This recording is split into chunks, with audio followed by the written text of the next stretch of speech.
Why did Jairzinho Rozenstruik get cut from the UFC after his loss from Sergey Pavlovich? Because he was ranked in the heavyweight division and he was on a two-fight winning streak. So it doesn't really make sense to cut him, right? However, that's until you realize he was probably being paid roughly about 200k to show, 200k to win. Now that's my rough estimate. That isn't official numbers, but that's based off like how many fights he's had in the UFC, how many he's won, how many he's lost, whatever. But this means he could be getting paid up to 400k, as you can see by my calculations on the screen, to put on a pretty boring fight.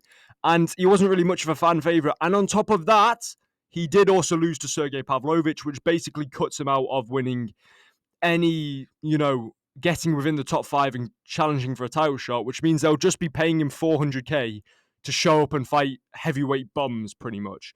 And they don't want to pay a guy who's fraud checking someone 400k to show and isn't that much of a fan favorite.